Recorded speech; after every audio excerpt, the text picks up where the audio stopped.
It is with great pleasure that I have the honor to introduce this humble and extraordinary Black woman. Her name is Nayaba Arinde. And our sister.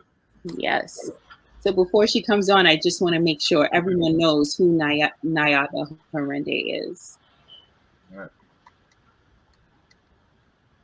Nayaba Arinde, award-winning editor and reporter, breast cancer survivor, and now living with MS. She is the editor of Amsterdam News. Once again, Nayaba is an editor, journalist, radio host, best-selling author, published poet, and short story writer, a multi-decade-long social justice activist. She was also editor and radio host and producer in England before she came to America and pursued her career as a journalist based in New York. Nayaba has won multiple professional and community awards, and she has also worked as a radio host and producer in both parts of the world, from BBC to WBAI. After 4 years hosting and producing her radio show, Back to Basics on diasporaradio.com, Nayaba is now on onevoicefm.com.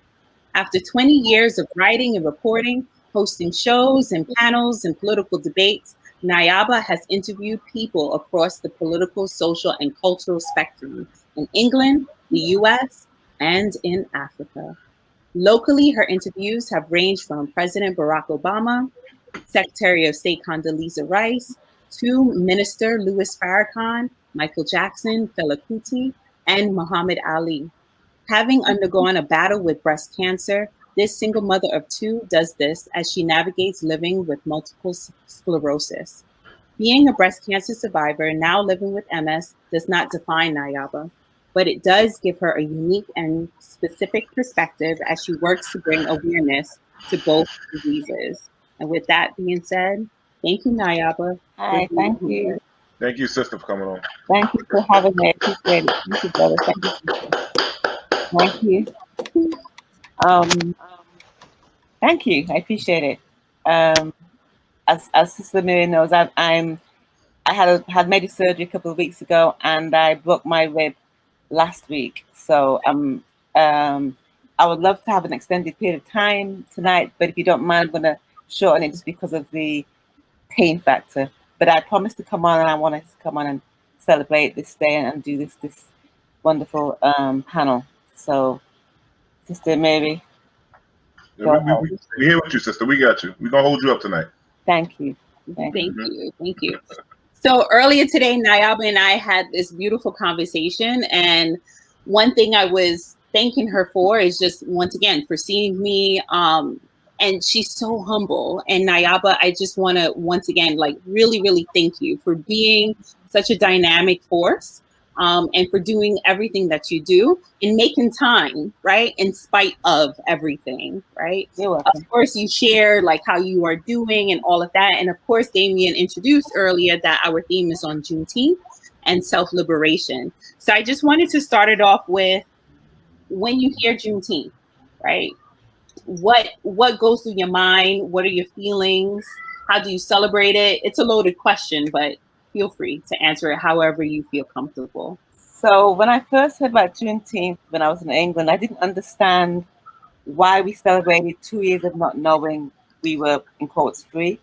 I didn't understand that. And I began to realize as I did more research. Juneteenth, we fought for the holiday. We got the holiday. So we celebrate small and big victories, right? We celebrate ourselves because we worked for it, we got it. And there was a time when it was like 4 people in a room talking about Juneteenth, and people would throw rocks at you, like, what are you talking about, right? Now the whole world wants to talk about Juneteenth. And if you notice, there's got to be 1 million celebrations this week about Juneteenth. And when it's commercialized like that, it kind of concerns me, because what we don't want is a Hallmark holiday. We don't want it to be so commercialized that Becky and Karen have little, cookouts for Juneteenth. That's not what we want. We want to keep the essence of it. But that's up to us. It's not over yet. But when I think of Juneteenth, I think of how the Black soldiers rode around the nation to the different plantations, telling the enslaved that they were, in quotes, free. It wasn't a white guy on a white horse saying, guess what, y'all? It was us. And it took them 2 years to get to East Texas, Galveston. And that's why the Juneteenth is Juneteenth. I think we should also acknowledge that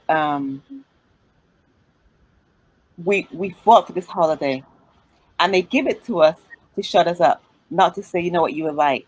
But since you acknowledge the enslavements, then pay us. Who are the culprits? Where's the money? So I have to tie Juneteenth with reparations. They're not separate. And so since you acknowledge the enslavements, then pay us. December 12th movement out of Brooklyn, they had a conference in Durban, South Africa in 2001. It was the United Nations World Conference on racism, against racism. And their mantra was, you stole us, you sold us, you owe us. And that is still what it is. They're asking y'all's president for $50 billion to put into healthcare delivery systems as a goodwill gesture, as a beginning, right? They're saying things like, well, if we give you this money, what will you do with it and how will you spend it? That ain't your business. Give us the money. Especially now you've acknowledged the holiday. So what we need to do is keep our foot on their neck, right? And so we can recognize the companies that were birthed in enslavement. There was a at the Museum of Natural History in Manhattan, they had an event, they had a exhibition, and the whole thing was like it happened in New York. Enslavement happened in New York, which a lot of people don't really know. And they had this big exhibition. They were so proud of themselves. Look, we discovered this. We're great. Look at us. Blah blah blah. So I walked in, and I remember Mayor David Dinkins looked at me and said, "Naya, don't do what you're about to do." But I did it anyway. So I said, "So listen. So since you said, slavery happened in New York, and here's the exhibition showing what happened, we can trace back the companies that were founded back then, right?" And they were like, "Oh God, here she goes with that, stuff, right?" But I said, "But you just said, the companies that were founded during enslavement, so we could sue them for reparations, right?" They didn't want to hear that. One of the companies was Wells Fargo.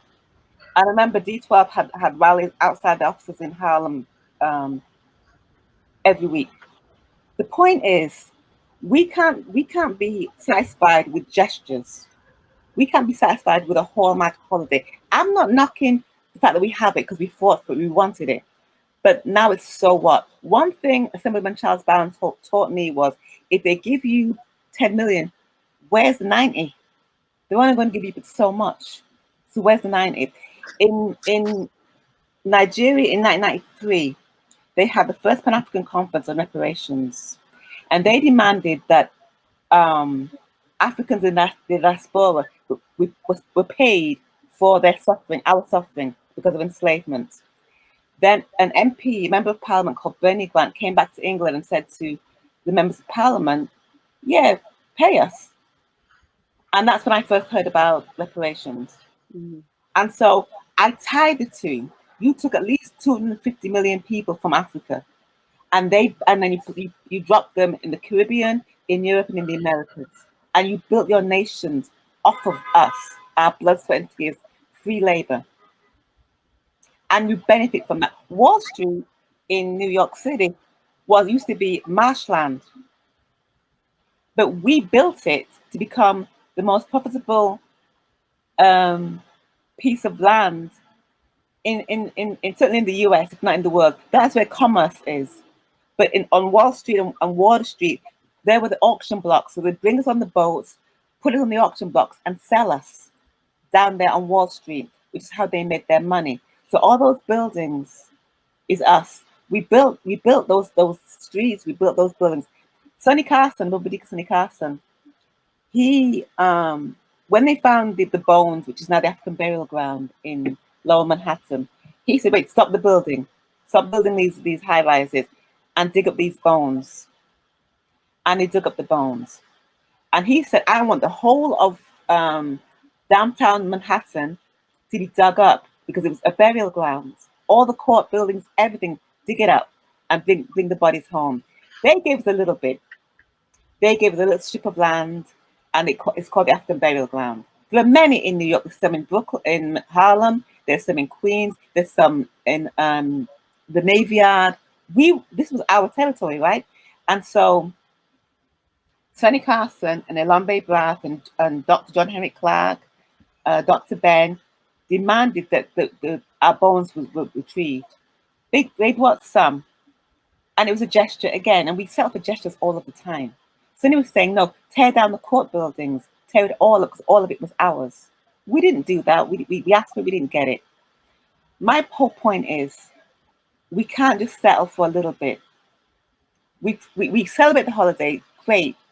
Teach the children, teach the babies what happens on Juneteenth. Take them to the events, surely. But let us not pretend that that's the end of this. We have to fight. We've always been fighting. We've always resisted.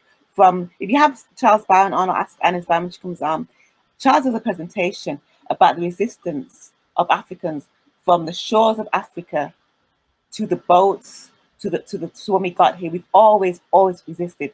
Always, that is in our natural nature.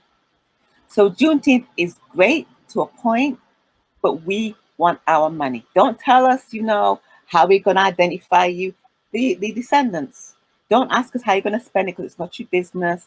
Don't say we'll give you this, we'll give you programs. We want the money. What is 40 acres a mule now? What is that worth? Somebody calculate that. That's what you said you were going to give us. Do that. That's the beginning. But in the interim, y'all walked Joe Biden into the White House. The sisters in Atlanta saved his campaign, and he's giving something to everybody but us. And we're not demanding anything. We're sitting there chilling and talking about Kamala Harris and her chucks and her pearls. Like, I mean, something. We get satisfied with BS. Do you know what I mean? We get rocked to sleep too easily. We need to demand and not a polite conversation. We're not supposed to be like, yo, you know what? Do you mind if? No, we got to get street with it and whatever language. Khalid used to say to us, revolution ain't polite. You can't politely say, you know what? Do you mind if you give me my reparations? Do you mind? No, you got to make a demand, or withhold services, or withhold your money, so they understand what this is. All that Black Lives Matter stuff from last year was they co-opted our movement. It should be Black Liberation Movement. That's what we should sell for, nothing more, nothing less. Don't be grateful because Becky and Todd are walking alongside you talking about we want to be an ally. That's nice. So tell your uncle and your dad and your moms to come up with that money. And by the way, we need low interest mortgages because you redlined us. We need free education from K to university. We need you to redress the imbalance of what this is. Reparations begins. You can do it right now. It's simple. We need you to check law enforcement. We need you to check medical. I just came through medical procedure, and the amount of how do I put this? The disparity between Black patients and white patients is so blatant and yet subtle, and yet there. And we just settle for anything. I see strong faces here. Why are we so weak? Are we afraid? We are the ancestors of, heroes and all of that, and warriors and all of that. And we sit here politely asking, Joe Biden's given us nothing at all, but you've given something to everybody else. Every community's got something. So do an executive order. Give us some money. Start the reparations thing. Do it now. You can do it right now. Stop settling for nonsense and style of a substance. That's me, because I can go on forever. You know what I mean? For the sake of I know I want to hold you on time. I got one. How do we get our people on code? Because you said it. There are people in Georgia and places like that was like we walk Joe Biden and Kamala Harris, and Jamie, my producer, know how I feel about that. And that's another subject. But how do we get our people on code to start demanding instead of being happy that we just got rid of Trump? How do we get them really on code and start pushing this agenda? You got to start with the believers. You got to start with the believers. In the same way that Juneteenth was like a room full of like this many people, and everybody else was throwing rocks at us, like you lot are crazy, you radicals get my nerves. And now everybody's having a Juneteenth cookout. You start with the believers, and you're persistent, and you don't let anything make you waver. You just stay consistent with the message. We need reparations. Everybody else got it. Everybody else got it. Everyone else got it. We didn't get nothing, and yet we built the nation. We built every nation, as a matter of fact. We were the first people in every nation. We were the first sailors. We were the first. We populated every single nation. Period. And we get nothing because we get satisfied with stupid stuff. We're really happy with Kamala and the pearls and I'm like, what are you talking about? Why is that enough for you? She's laughing at you like, look at these idiots. I'd have been claiming you. You claim me. I don't claim you. You claim me. And we're happy and we're giddy. So how do we keep it? We just keep pushing the message in every arena where you are. Wherever you are, that's where the battle is. If it's at your job, if there's 2 Black people at the workplace, keep saying, you know what? Reparations. Whatever the question is, reparations. What do you think about the game? Reparations. What about them Yankees? Reparations. What about the Nets? Reparations. And just keep pressing that message, and they get tired of you. What is wrong with her and her reparations? But at some point they'll do some research. And they don't think we can get it, and that's why they don't believe in it. They don't understand that we can get it if we make that demand. But every other group got it, except for us. And we built the nation. We get distracted by movies and clothes and sneakers and music and, the Kardashians and Kanye and Jay, and stuff that is great and wonderful. But that's not it. This is our lives. Our children cannot see us weak because they follow us. What did the brother say? What was that quote you said, brother Damon, about they might not listen, but they imitate? Yeah, it was a James Baldwin quote. I can pull it back up. My apologies. It was No. children have never been very good at listening to their elders, but they have never failed to imitate them. Right. So let them see us fighting. This generation, I have 2 grown children, and they're different from us. They're this whole social media's got them in a different space by agenda. So what we're talking about, they're like, yeah, I hear you, but they're not really listening. But if they hear it enough, trust and believe when they get to our age, they're like, you know what, Mom used to talk about that stuff about Black power and all of that. And I hear it, but I want to go to the party. I want to go and buy this outfit. I want to go and do this, that, and the third. But I hear what she said there. But when I get to her age, I'm going to take that up. But they listen to you. They watch, like you said, they watch everything that you do. And when they see that you're resilient, when they see that you're resilient and that you stay on course and you keep pressing that message and you're not afraid of white folks. A lot of y'all are afraid of white folks to stand up to them. Yep. And that's because you want them to be your best friend. And they're steady looking at you like, I don't even like you. But let's talk. They'll bleed you dry. All that last year when they were doing that Black Lives Matter stuff, I went to a couple of the marches, and and one of the marches in Bed-Stuy, there was a group of people, the white people, and they were talking about how the cops are racist. So I said to them, well, how do you know? And they were like, what? I said, how do you know they're racist? You're white. How do you know? They said, well, because they are. As a matter of fact, why are you even here? And they said to me, because we can be. I said, you know what, you're right. So I bounced. You're right. Because this was your kumbaya weekend warrior moment. This is not what we do. We've been marching forever. I started marching when I was 14 in England for anti-apartheid and Nelson Mandela. So when I see these Johnny-come-latelys, the black ones too, and their white friends, I'm like, this is not what this is. This is not what the movement was. This little tea party thing that you're having, this commercial, media-friendly rallies and all of that nonsense is co-opting our message, and we got lost in that. So what should have been a thing for really fighting for justice, we had the George Floyd thing, which was something which was an emotional response that we had, and we could have taken that and made it something more than what it is right now. They got that, they took that, and we let them have it. We do too much sharing when we should be in the basement planning. And that's my thing. End of. We haven't arrived yet. You all think because of Obama you arrived. What did Obama give you? What did he? You know what I mean? We were so happy to see him with his swag and his blah blah. We got rocked to sleep, and here we are again with Kamala and Joe and and all that. Because Trump was such a jackass. We were like anything but him. You know what I mean? And so we're rocked to sleep again. And we are in dire straits. The cops are killing us like it's nothing. Like the brother said, the kids are out here killing us. New York's crazy right now. The stabbings and the beatings and you know what I mean? It's like, what the heck is, and where is the vanguard? Where is that vanguard of black men to say enough is enough is enough? We have it in East New York. We have like groups like Man Up, and in Brownsville, and in Life Camp in Queens. We have those groups that will do patrols, if you like, or will go around the neighborhood and stop the beats. But we need more of that. We need the vanguard to be on point. So the first people that you call isn't the cops, it's the vanguard. But where are they? Do not make the women take up that stance. Do not, because that will make the men obsolete, and we don't want that. You are our everything in terms of our protection. Do not make the women be the Amazon.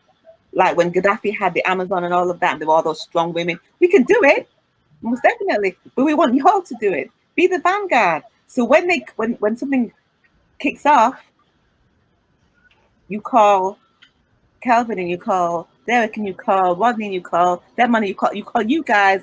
It's kicking off down the block, and before I put down the phone, you're already there. That happens anyway. It does, but we need more of that. We need to be our own resistors, and we've done that a lot. We've never stopped resisting. We've never stopped. This right here is this. Our existence is resistance, and we can't pretend that we have no power. We have everything. It's all in us, and they need us. They need our dollars. They need our presence, and we don't. We're busy sharing. You want to give it to Becky and them, and you think because gentrification, what Becky and them in, you all done lost your minds. Stop it. Let's get it together, and we can. You got the chat going crazy. So many people sending stuff up. We see everything you guys are saying. Andy, Danielle, Damien, I think said something. Sean, we see everyone's things. The sisters is flowing tonight, and it's beautiful. Like some people are involved. Yeah, we let you roll tonight, sister. We let you go. Apologize. No.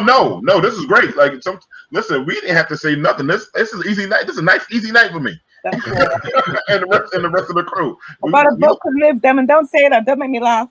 Nah, man. Listen, I know you say. I'm trying not to try to name joke. I'm gonna be serious. This time. But no, like we commend you for that. What you said is so true. Like we need more brothers in the front. And for all you people up there saying men are toxic, and you trying to make us be quiet, my brother Derek, y'all gotta stop saying it because we are soldiers, we are warriors, we are on the front line. All brothers in this thing, we don't play no games. That's why I came after those white supremacists earlier for all those things y'all said about us over the last 2 weeks. We saw everything, so we can't be scared of them. You said it absolutely right. And stop listening to all these feminists telling that we are toxic and stuff about black men. So to stand up strong and hold the back up straight. So that's right. You know. You mentioned the vanguard.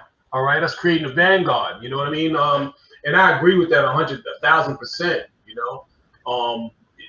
We have to realize that nothing was given to us until a war was won. And we have to understand that it's got to be boots on the ground, and we got to be willing to do what we need to do to stand up and straighten our backs, as Dee said. You know what I mean? And get out there and do what we have to do. And it's not going to be everybody. You're right. It's not going to be everybody. We wait for all black people to come together. It's not. We got to find those particular people, you know what I mean, who are willing to be vocal, who are willing to go out and take action. And that's who the people that we have to identify, man, and just build it from there. No, I 1,000% agree with what you said. Yes. Yo, can I just say one last thing? Is anytime you hear somebody say we need everyone, cut them off right then and there. Cut them off as soon as they say that, because they lying to you and you getting rocked to sleep as Nayaba. Yeah. Everybody can't come, man. Everybody's just gonna have to wait, and just get with it after the fact. But So listen, sister, we don't want to keep you up. I know how you feeling. We just appreciate that you gathered the strength to come on and just bring us that smoke. We needed to hear that. I'm glad the ancestors are so happy for you. I'm so happy that I met you. Thank you, Amiri, for introducing the sister to us. And let everybody know about where to find you at and what's going on in Action and News and all kind of stuff like that. Just let us get it. I am at the Amsterdam News. I'm taking a couple of weeks off until I recover from my various, stuff. AmsterdamNews.com. But also I'm on social media, Instagram, Facebook, what's the other one? All of them, Twitter. I'm What's your handles? So we can find you on Nayaba Arinde 1 on Instagram, and on Facebook it's just Nayaba Arinde. Okay, cool. So listen, you're about to get a whole bunch of new friends. All right. We're gonna carry you. Thank you again for coming on tonight. Truly for blessing us tonight. Hope you get some rest. I hope you heal soon. But thank you. But don't stop being who you are, sister. We need you. Never that. Thank you so much. Right. Thank you. We love you, sister. Peace. Thank you. Thank you. I'll talk to you later.